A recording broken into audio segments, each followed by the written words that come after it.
안녕하십니까 구독자 여러분, KC자의 자산운용의 정현대 수석입니다.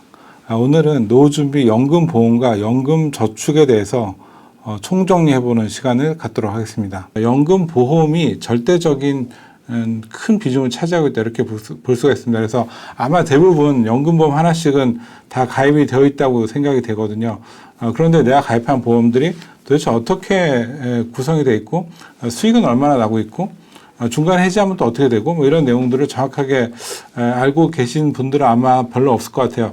대부분 다 아는 분이 이제 권유를 했고, 뭐 꼭 우리가 그런 거 따지지 않고 뭐 좋다고 하니까 가입한 경우들이 많거든요.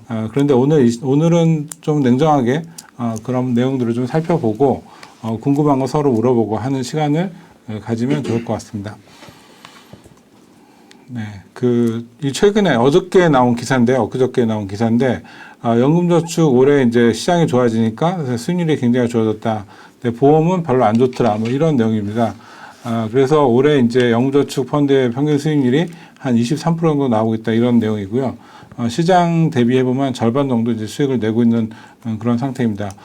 근데 재밌는 거는, 연금저축, 보험 같은 경우는 수익률이 뭐 굉장히 낮았다. 이건 뭐 이게 시중금리를 반영하고 있으니까 그보다 좀 낮게 나오고 있기 때문에 뭐 당연하다고 볼 수 있는데, 이제 고객분들이 굉장히 스마트해져가지고, 과거에는 이제 연금보험을 가지고 있던 분들이 연금저축으로 이전하는 분들이 이제 많이 늘어났다는 거예요.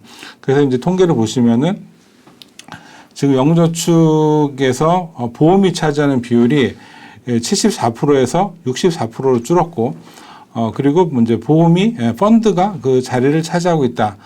그런 내용입니다. 그래서 이제 역전은 아니지만, 상당히 이제 연금저축 펀드에 대한 가입자들이 늘어나고 있고, 신규만 본다 그러면 연금저축 펀드가 많아졌다. 이렇게 볼 수가 있습니다. 이런 내용들이 요새 기사가 되어오고 있습니다. 근데 왜 이런 일이 생기나 봤더니, 이제 보험사에 맡긴 돈들은 사업비라고 하는 것들이 너무 많이 빠지기 때문에, 이게 뭐 대략 한 7년이 돼도 원금이 이제 될까 말까 이런 사정입니다. 그러다 보니까 이게 수익 측면에서 너무 이제 아쉬움이 많기 때문에 펀드로 이제 이전을 하고, 특히 장기로 이제 투자했을 때는 이제 펀드가 좀 더 나은 수익률을 내왔기 때문에 그런 부분들을 고려해서 최근에 이제 그런 움직임이 있다, 이렇게 생각이 됩니다. 자, 그러면은 오늘 좀 세세하게 말씀드릴 내용은, 연금저축 그 보험에 대해서, 연금보험, 그 다음에 연금저축 보험, 뭐 이런 내용들을 우리가 좀 알자, 그런 내용으로 좀 설명을 드리려고 하고요. 그런 보험이라고 하는 걸 알기 위해서는 기본적으로 좀 알아야 될 몇 가지가 있습니다. 첫 번째가 용어인데요. 용어에 대한 개념들을 좀 파악을 하면은, 우리가 이제 보험 증권 같은 걸 보면 이게 도대체 무슨 말인지 잘 모르잖아요. 그것들을 이해하기 쉽다, 이렇게 말씀을 드리겠습니다. 자, 첫 번째, 이제 제가 이제 케이스로 뭐 보험 증권 하나 지금, 가지고 왔는데, 보시면은 여기 이제 기본 종목에 보면 계약자라는 게 있습니다. 이거 계약자라는 건 뭐냐면은 돈을 내는 사람, 이 보험에서 돈을 내고 계약을 한 사람을 이제 계약자라고 하고요. 수익자라고 하는 거는 이 돈을 받을 사람이 이제 수익자입니다. 그래서 보통 이제 연금 같은 경우에는 계약자가 나고, 또 수익자도 나고, 또 그 피보험자도 납니다.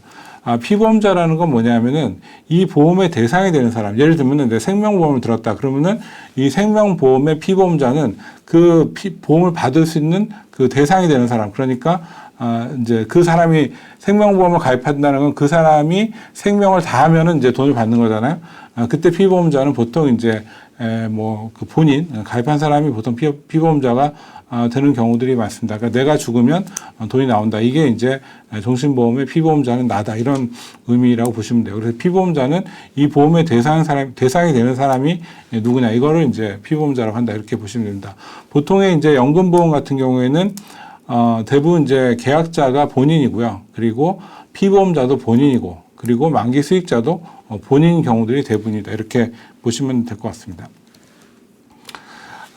그리고 또 다른 이제 저희가 이제 보험 증권 말고도 받는 서류들이 있는데, 저희가 변액보험 같은 걸 가입하게 되면은 그러면 중간에 이렇게 계약상 안내라 그래가지고 안내장이 날라오게 됩니다. 그럼 그것도 한번 보실 필요가 있는데, 요거를 제가 하나 예시로 가져왔는데, 이것도 같이 한번 보면서 보험의 기본적인 용어라든가 내용들을 좀 파악하시는 게 좋을 것 같아요.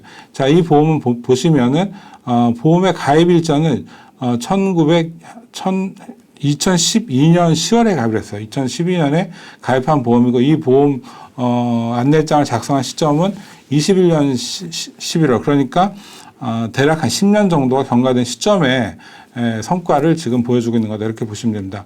자, 이분은 월납이 얼마였냐면은 보험료가 200만 원입니다. 200만 원짜리 보험을 가입하신 거고 변액보험이니까 이제 펀드라든지 이런 데 운영이 되는 그런 보험을 가입하신 거고 주계약 금액이 이제 1억 2천 정도로 가입하신 겁니다. 자, 근데 지금 현재 시점으로 보게 되면은 납입 금액은 지금 200만 원씩 5년을 내서 총 납입 금액 1억 2천을 다 채운 상태입니다. 지금 다 납입을 완료하신 상태고 납입 금액은 지금 이제 1억 2천이 됐고요. 이게 그 사업비가 대략 보니까 여기 써 있습니다. 9.27%. 1113만 원 정도가 사업비로 빠졌고 사업비라고 하는 거는 이제 모집 수당이라든지 모집 설계사 수당이라든가 보험회사의 어떤 유지 비용에 관한 그런 비용들로 나간 게 이제 대략 9.2% 정도 나갔고 위험보험료가 이렇게 나갔고 또 보증비용이라는 게 나갔습니다. 나중에 설명을 좀 드리겠는데 이 보증비용이 또 나갔다 이렇게 보시면 됩니다. 그래서 요 금액을 차감하고 들어간 게 이제 1억 400만 원이 이제 특별 계정에 투입이 됐고 그게 현재 시점으로 보니까 현재 적립금이 1억 1,300 정도가 됐습니다. 1억 2천 넣고 10년이 됐는데 현재는 1억 1,300 정도의 금액이 이제 적립이 되어 있다. 쉽게 말하면은 아직도 마이너스다. 이렇게 볼 수가 있습니다. 네, 근데 뒤에 적립률은 뭐고 수익률은 뭐야? 수익률은 이제 여기 그 특별 계정에 들어가서 수익이 난 게 이제 8% 났다. 근데 이 수익률 이렇게 써 있으니까 제가 보기에는 일반인들을 보면은 그래도 8% 수익 났네 이렇게 볼 수 있는데 이 원금 대비해서 봤을 때는 현재까지 이제 마이너스다. 이렇게 보시면 됩니다. 납입보험료가 이제 아까 그 여기 보시면은 여기에 이제 보험료에 이제 여기에 위험보험료 포함된 보험료가 들어갔죠. 202만 900원, 202만 600원 정도 됐었고, 202만 6,941원이 보험료였고요. 이게 납입보험료가 1억 2,200이 들어갔었고, 현재 특별계정에 투입된 건 1억 400이 들어갔고, 그리고 이제 만약 지금 깬다면 해지환급금은 1억 1,300. 그래서 환급률은 92%. 자, 이게 대략 10년이 됐는데 환급률은 92%다. 이렇게 보시면 되겠습니다. 네, 그리고 이제 이게 펀드로 운영이 되고 있잖아요. 변액이라고 하는 거는 이제 펀드에 운영을 해서 그 금액의 수익이 나면은 그럼 그거를 이제 수익 난 걸 돌려주겠다. 이게 이제 변액보험이고 시장이 오르면은 받는 금액도 늘어나고 그래서 이제 변액이다. 이렇게 이야기하는 건데 지금 보시면은 아까 보여드렸던 사업비라는 게 있었잖아요. 여기 앞쪽에 보시면은 이 사업비가 9.27%가 들어가고 있는데 이 외에도 또 추가적인 비용이 있습니다. 그게 뭐냐면은 특별계정의 운용보수라고 하는 게 있었고 그 다음에 아까 보여드렸던 여기 그 보증비용이라는 게 들어가 있습니다. 이런 부분들이 상당히 이제 비용 구조가 좀 복잡하고 여러 가지로 되어 있다. 이렇게 보시면 될 것 같습니다. 일단 뭐 용어라든지 이런 것들은 아마 조금 보시면서 이해가 좀 됐을 것 같고요. 네, 이렇게 이제 펀드들을 운영이 되겠다. 이렇게 보시면 되겠습니다.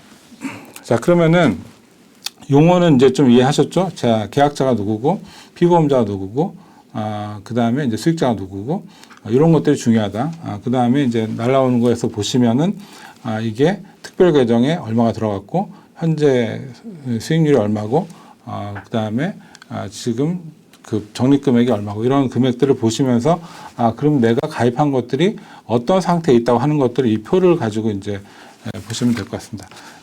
자, 그럼 이제 본격적으로 조금 더 보험에 대해서 살펴보도록 하겠습니다. 제가 보험 세 가지를 좀 이야기를 했는데, 연금보험이라는 게 있고, 그다음에 연금저축보험이라는 게 있고, 변액연금, 이렇게 크게 세 가지 정도로 노후준비용으로 이제 보험을 가입하고 계신데요.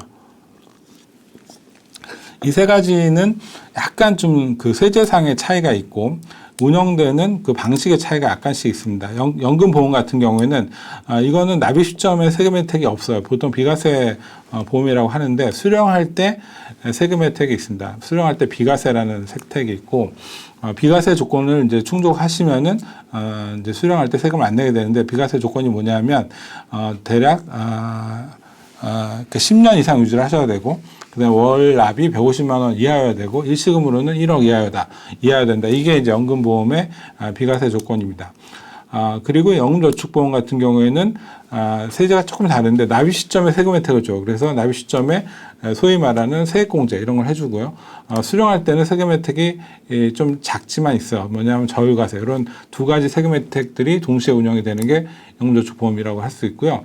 변액연금보험은 세제상으로는 연금보험과 동일하다 이렇게 보시면 되겠습니다. 수익률은 연금보험 같은 경우는 공시율로 운영이 된다 이렇게 보시면 되고요. 연금저축보험 같은 경우는 마찬가지로 공시율로 운영이 되고 있습니다. 변액연금은 운용수익에 따라서 배당금이 달라지기 때문에 수익률은 펀드에 투자해서 나오는 수익금에 따라서 달라진다 이렇게 보시면 되겠습니다. 연금보험은 장점이 이제 비과세 혜택이 있다는 거고, 연금저축은 세금 혜택, 세액공제에 볼 수 있다는 거고, 변액연금은 높은 수익을 기대할 수 있다. 이게 이제 장점인데, 실제로 변액연금에 가입하신 분들은 높은 수익을 봤다. 이런 분들이 많지가 않으세요. 그럼 왜 그럴까? 뒷장에서 조금 더 설명을 드리도록 하겠습니다. 단점은 연금보험이나 연금저축보험이나 사업비가 좀 빠진다. 이런 부분들이 있고요. 변액연금도 사업비가 상당히 많이 빠지는 보험에 해당이 됩니다. 그래서 이런 부분들이 좀 단점이라 할 수가 있고, 장점은 말씀드린 대로 세금 혜택이 있고, 강제저축의 효과가 좀 있고, 그리고 좀 안정적이다. 이런 것들이 이제 장점이 될 수가 있겠습니다. 네. 죄송합니다. 안 넘어갔네요.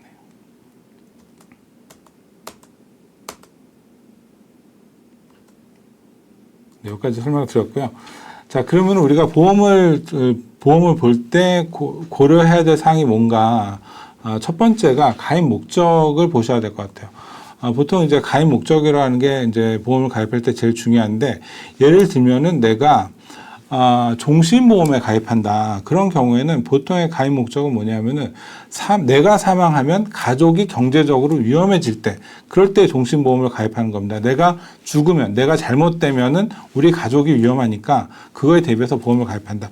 이게 과거에 저희가 80년대, 90년대에는 되게 어렵게 살았잖아요. 그러니까 그때는 사실은 종신보험이 큰 의미가 있었어요. 내가 만약에 교통사고가 나서 잘못됐다. 그런 경우에는 우리 가족이 다 어려워지기 때문에 내가 죽더라도 1억이나 뭐 이렇게 금액이 나와서 이걸로 이제 우리 가족들이 생계가 될 수 있도록 이렇게 하는 용도로 가입을 했는데, 지금은 사회보장 제도가 되게 잘 돼 있기 때문에 내가 가더라도 애들이 뭐 밖에 나앉고 이런 일이 이제 별로 없거든요. 그러다 보니까 이 종신보험에서 사망 시 가족의 경제적 보장도 기능을 하지만, 그것보다는 요새 이제 많이 이제 활용이 되는 게, 내가 사망하면은 내 재산이 대부분 다 이제 부동산으로 되어 있는 경우에는 상속세를 내기 위해서 집을 팔아야 되는 그런 경우들이 생기지 않습니까? 그래서 그것들을 좀 보완하기 위해서 상속세 재원 마련을 하기 위해서 내가 죽으면 종신보험에서 나오는 보험금으로 이제 세금을 내라, 이런 용도로 이제 요새 종신보험을 많이 가입하시고 계시거든요. 이런 용도라 그러면은 저는 종신보험도 의미가 있다 이렇게 생각이 됩니다. 근데 예를 들어서 연금보험인 줄 알고 내가 종신보험을 가입했다. 이거는 조금 약간 아쉽죠.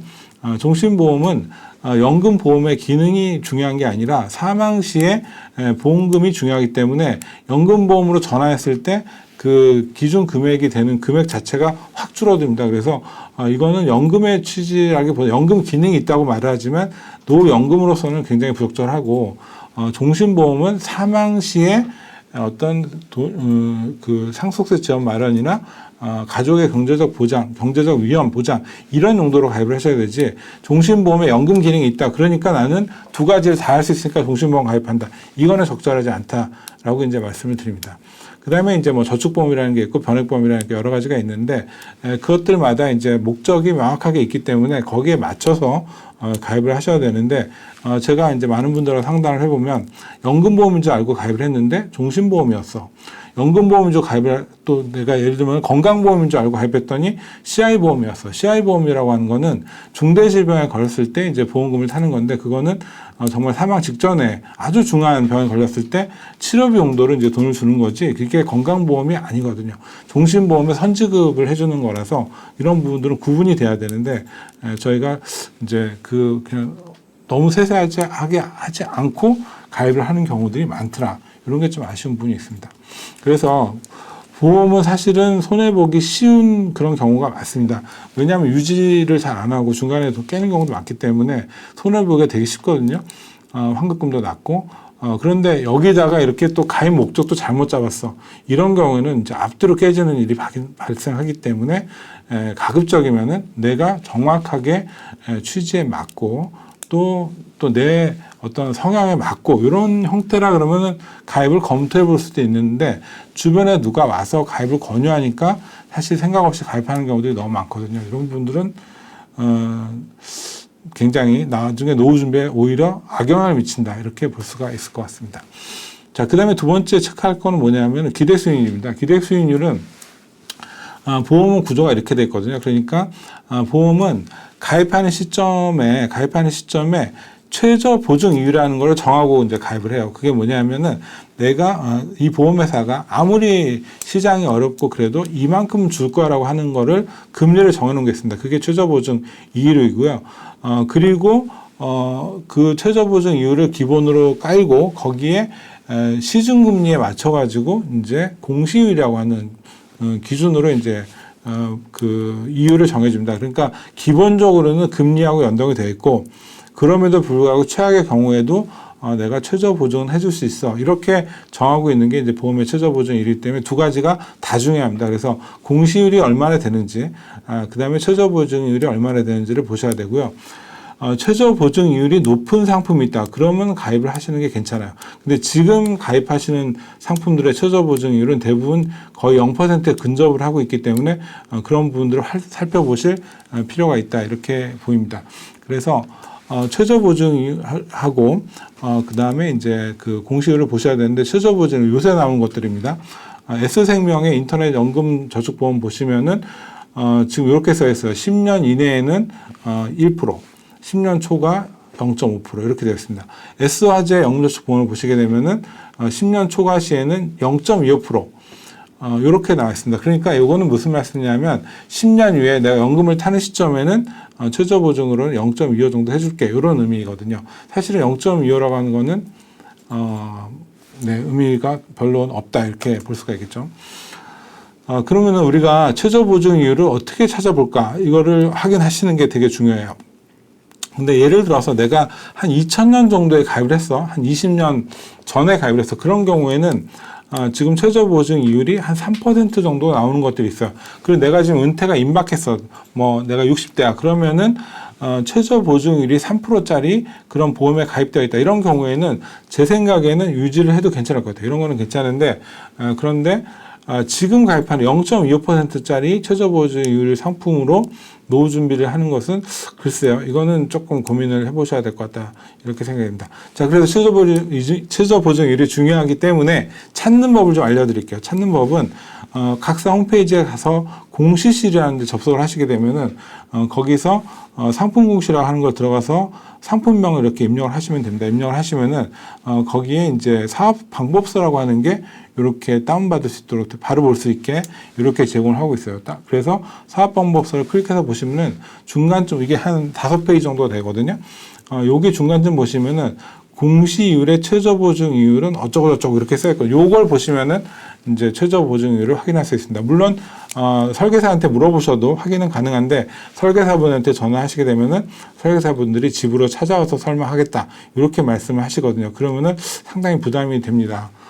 네, 부담이 됩니다. 그렇기 때문에 이렇게 인터넷이나 아니면은 고객센터를 통해서 최저 보증률을 확인해 보시는 거를 추천을 드리겠습니다. 여기 보시면 어쨌든 최저 보증률이 표시가 되어 있고 요걸 통해서 내가 요 정도 금액까지는 떨어지는 거를 이제 고려해야 되겠다 이렇게 생각하시는 게 좋을 것 같습니다. 자, 그 다음에 공시율도 있는데, 공시율은 보통 이제 그 시중금리하고 좀 연동을 해서 이제 적용을 하고 있는데, 요것도, 그 홈페이지에 가시면은, 공시실에서 이렇게 공시를 하고 있는데, 내용 보시게 되면은, 이게 최저보증률이 이게, 공시율이 이게 공시된 이율인데, 22년도 보면은 1%대죠. 23년도에 금리가 확 올랐죠. 이때 1.7, 1.8 정도 되고 24년도에 금리가 굉장히 높은 시점이었지만 그때도 여전히 좀 낮은 수준이었습니다. 이걸 저희가 이제 시중금리랑 비교해보면 시중금리가 3%대 여기 저희가 23년도가 시중금리가 국고채 3년 금리가 3.6%일 때 이 시점에 이제 그 보험사의 그 연금저축 공시율은 1.7, 한 절반 정도밖에 안 됐습니다. 지금은 이제 이게 시장이 내려와서 금리가 떨어지는 상태이긴 하지만 여전히 이제 그 요지부동이죠. 그 보험사의 연금저축 공시율, 보험사의 공시율은 여전히 낮은 수준으로 운영이 되고 있다. 그래서 사실 1.7%가 좋은 금리냐? 제가 보기에는 인플레이션이 실질 인플레이션이 굉장히 크기 때문에 이 정도 금리로 저희가 노후 보장을 한다는 거는 조금 아쉬운 감이 많다 이렇게 생각이 됩니다. 그 다음에 보셔야 될 게 사업비고요. 사업비는 크게 보면은 이제 내가 내는 금액 중에서 유지비, 계약비 이런 것들이 사업비라고 볼 수가 있는데 신계약비라고 하는 용도로 써 있는 거는 설계사 수당이 되는 거고요. 유지비라고 되어 있는 거는 회사 비용인데 이게 통상적으로 보면 절반 정도 됩니다. 그래서 예를 들면은 보통 이제 사업비가 한 10% 정도 나가는데 이거를 반 정도, 5% 정도는 이제 설계사 수당으로 가고 5% 정도는 회사가 가져간다. 이렇게 보시면 되고요. 연금보험의 평균 그 사업비를 저희가 공시된 것들을 찾아보면은 평균적으로 한 10% 정도, 이 정도가 평균적이다 이렇게 보시면 될 것 같습니다. 그 다음에 이제 변액보험 같은 경우에는 이제 그 보험료를 나입을 하시게 되면은 이거를 이제 특별 계정에 넣어서 운영을 하고 여기에다가 이제 주식이나 채권이나 이런 데 운영을 해서 여기서 나온 수익이 고객에게 이제 돌아가는 그런 구조로 되어 있는데 문제는 뭐냐면 이 특별 계정에 투입되는 금액에서 사업비라든지 여러 가지 보증비용 이런 것들이 빠진다. 이렇게 빠지고 나서 들어가기 때문에 실제로 들어가는 금액은 예를 들면 내가 100만 원 넣었다 그러면은 한 90만 원 언더가 이제 특별계좌에서 돌아가기 때문에 거기서부터 시작을 하는 거거든요. 그러다 보니까 이게 원금이 되는데 상당한 시간이 걸린다. 그렇게 볼 수가 있습니다. 그리고 이거 제가 개인적으로 생각하기에 변액보험에서 이 보증비용이라고 하는 게 사실은 굉장히 굉장히 아쉽다. 저는 이렇게 생각을 하는데 이 보증비용이 뭐냐면은 내가 보험을 가입해서 운영을 하다가 연금을 타는 시점, 통상적으로 10년 납에 20년 개시하잖아요. 그러면은 20년 되는 시점에 원금이 안 됐을 경우에 그때 원금을 줄게라고 하는 게 보증비용입니다. 그게 최저연금 적립금 보증이라는 형태로 보증을 하고 있는데 이게 보증비용이 연에 0.8에서 1% 정도가 나가고 있거든요. 자, 그러면 예를 들어서 어떤 사람이 운영을 하게 되는데 내가 운영을 하다가 20년 운영했는데 원금이 마이너스가 나. 그럴 확률이 얼마나 될까요? 만약에 주식에 투자하거나 저희들이 시뮬레이션 해보면 거의 확률이 없다고 볼 수 있거든요. 그런데 보험회사 입장에서는 어쨌든 20년 되는 시점에 원금을 줘야 되면 거기서 발생하는 위험이 있기 때문에 이 비용을 받는 거고, 그리고 이 비용을 받는 보험 같은 경우에는 옵션이 또 들어가요. 어떤 옵션이 들어가냐면 채권 의무 편입 비율이라고 하는 그런 옵션이 들어갑니다. 여기 이 규약에 보시면 요 1종, 2종에 가입하신 경우에는 채권형의 편입 비율이 1종의 경우는 최소 70% 정도를 가입하셔야 된다. 이렇게 바뀌게 되는 거예요. 그러니까 이 펀드는 내가 최저 적립금 보증 옵션을 선택하면 보증비용을 낼 뿐 아니라 내 펀드가 채권형으로 바뀐다고 보셔야 되는 거예요. 그러니까 70% 이상을 채권으로 운영하도록 그렇게 바뀌기 때문에 현실적으로는 채권형 펀드로 바뀌어버리는 셈이 되고, 채권형 펀드를 20년 운영했는데 원금이 안 된다? 이거는 제가 보기에는 불가능한 일이거든요. 그러니까 제가 보기에는 이건 비용만 나갈 뿐이지 현실적으로 이게 발생하기 어려운 그런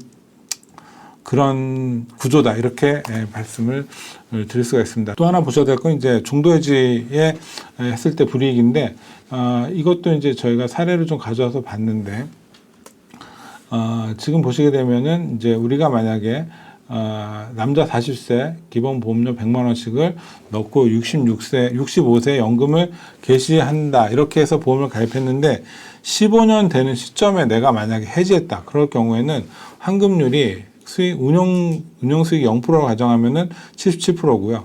운용 수익이 3%, 이게 현실적으로 보는데 15년 되는 시점에 해지하게 되면은 환급률이 98%, 98.5%입니다. 그러니까 100%가 안 되게 되는 거죠. 그러니까 중간에 해지하게 되면은 그간에 냈던 인플레이션을 다 까먹는, 그간에 발생했던 모든 인플레이션을 내가 다 부담해야 되는 그런 거죠. 그러니까 15년 동안 넣었는데 원금도 안 되는 금액을 받아가는 그런 구조가 되기 때문에 가입하실 때 해지 환급금이 얼마나 되는지, 내가 이걸 만기까지 25년 그렇게 해서 65세 시점에 내가 탈 수 있을 건지, 이런 거를 고려하셔가지고 가입하시는 게 되게 중요하다. 변액보험도 마찬가지입니다. 자, 자, 그래서 제가 대략 설명을 좀 드렸고요. 연금저축보험에 가입을 해서 5년이 지났는데 아직 원금이 안 됐습니다. 이런 질문 많이 하시거든요. 그래도 요거 가지고 있다가 10년이 되는 해에 원금이 플러스가 되면 그때 비과세 혜택 보면서 옮기는 게 낫지 않을까요?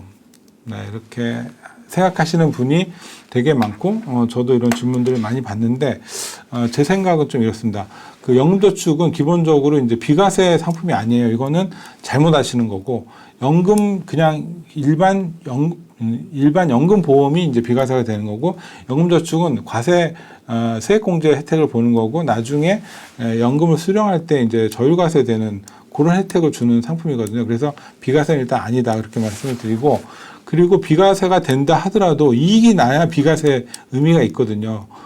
그런데 이익이 잘 안 난다. 지금 요게 모 보험사의 그 가입 설계서인데요.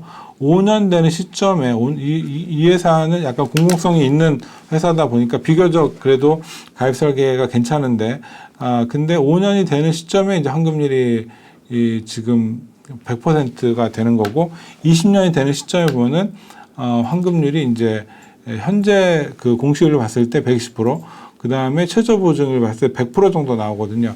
그러니까 이 보험을 20년 동안 가입을 해도 이분이 기대할 수 있는 수익은 20%, 20년 되는 시점에 20% 정도의 기대 수익이 있는 그런 보험 상품이다 이렇게 보시면 됩니다. 근데 만약에 이거를 내가 연금이 여기 보험이 아니라 펀드에 넣었다 그러면은 5년 되는 시점에 이게 9% 그러니까 109% 정도 그러니까 9% 이익이 나는 거고요.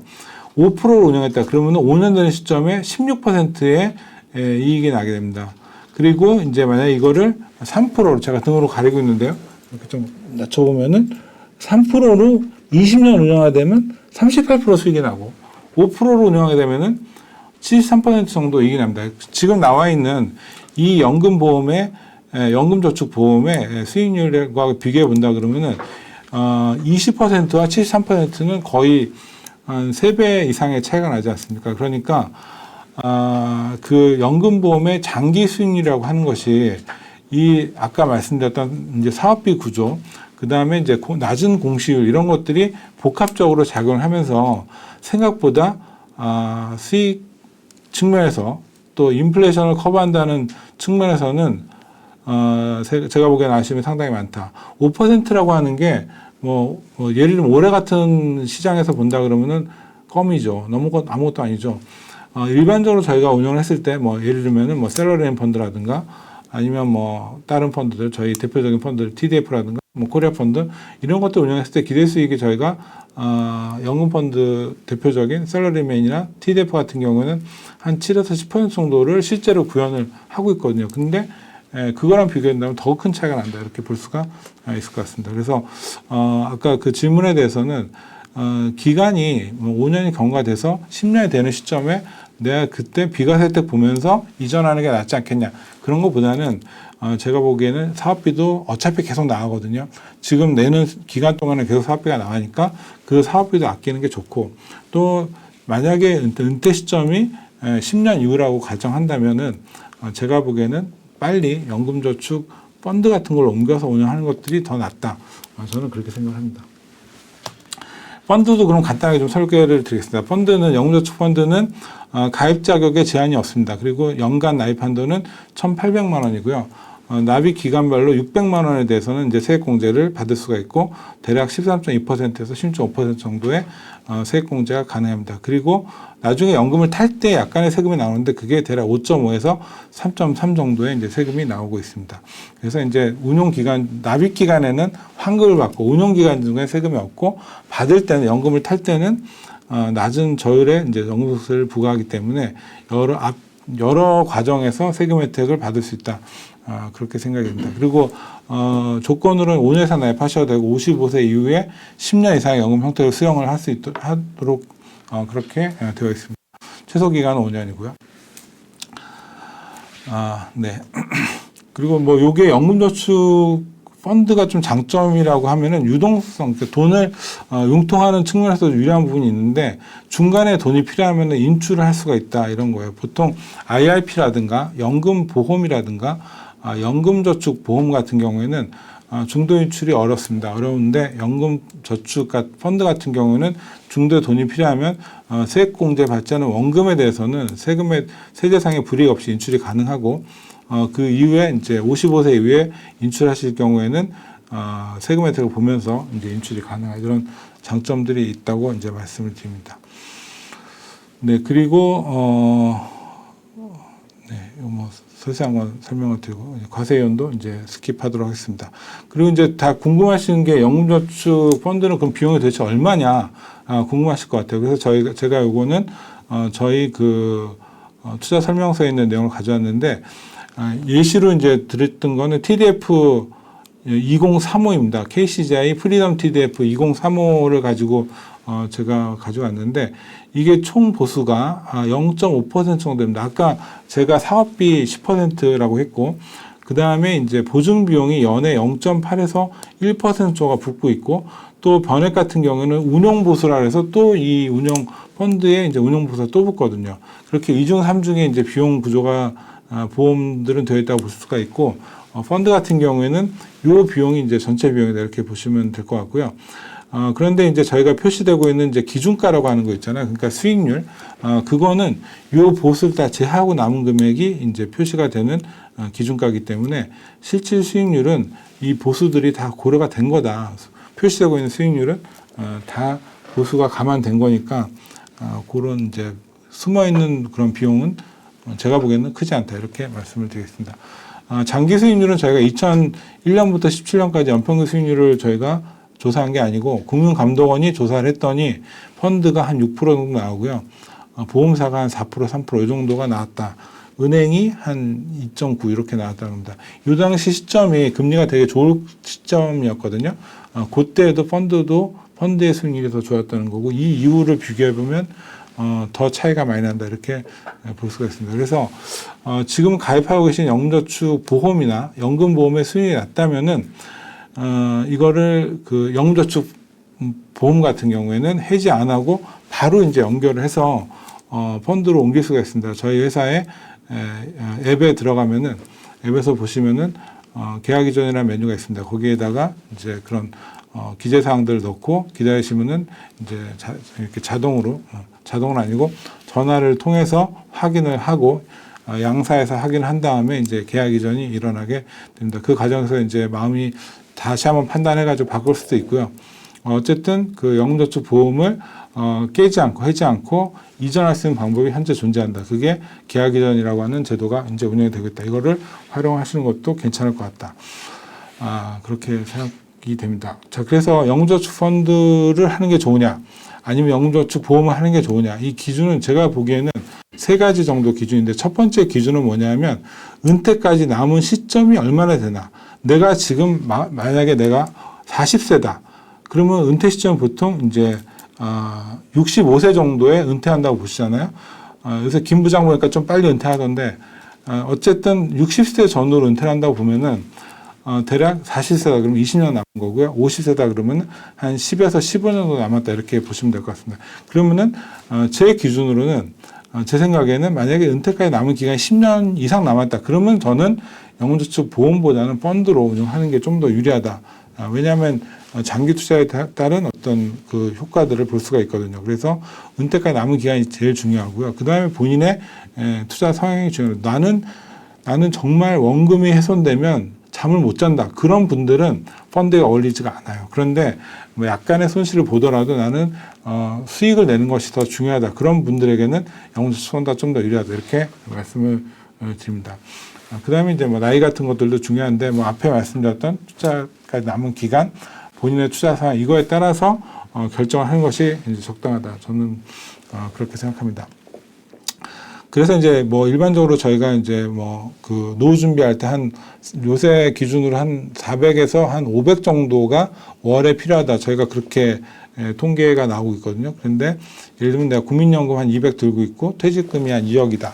그러면은 부족한 금액이 한 200 정도가 될 것 같아요. 그럼 이 금액을 어떻게 만드는 게 중요하냐. 이걸 제가 한 5개 단계로 이제 준비를 했는데요. 요거 다시 한번 리마인드 해드리고 오늘 강의는 마치도록 하겠습니다. 그래서 부족 금액이 한 200이다. 그럼 저희가 얼마 정도를 모아야 되냐. 그러면은 저희가 4%룰이라는 게 있어요. 내가 갖고 있는 돈 중에서 얼마를 찾아 써야지 제일 오랫동안 쓸 수 있는가. 그게 4% 룰이거든요. 4%를 찾았으니까 제일 좋더라. 이거거든요. 그러려면은 200을 만들려면 얼마가 필요하냐. 저희가 계산을 해보니까 한 6억 정도 필요합니다. 6억 있으면은 4% 하면은 2,400 나누기 12 하면 월에 200이거든요. 그러면 6억을 만드는 게 내 목표가 돼야 될 것 같아요. 지금부터 은퇴 시점까지 얼마? 6억을 만들어 보자. 이게 이제 본인의 목표가 되는 게 적당하고요.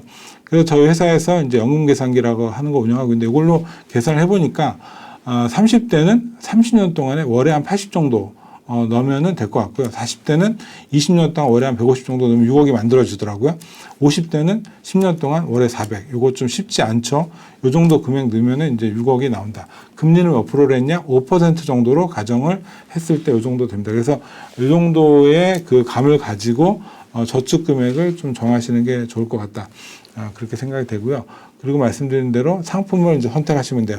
보험을 할 건지, 펀드를 할 건지, 예금을 할 건지 이런 걸 정하시면 되고, 그렇게 정하신 다음에 이제 그 가입을 하시면 되고, 그 다음에 이제 퇴직연금들 가입하고 계시잖아요. 퇴직연금은 지금 이제 대부분 다 보통 원리금 보장형에 많이 가입을 하고 계신데 이 부분들을 옮겨가지고 주식형으로 좀 옮겨시는 게 좋을 것 같아요. 단을 하는 게 아니라 적어도 지금 여기 통계를 보면은 미국 같은 경우에는 65, 이게 빨간 게 지금 40대고요.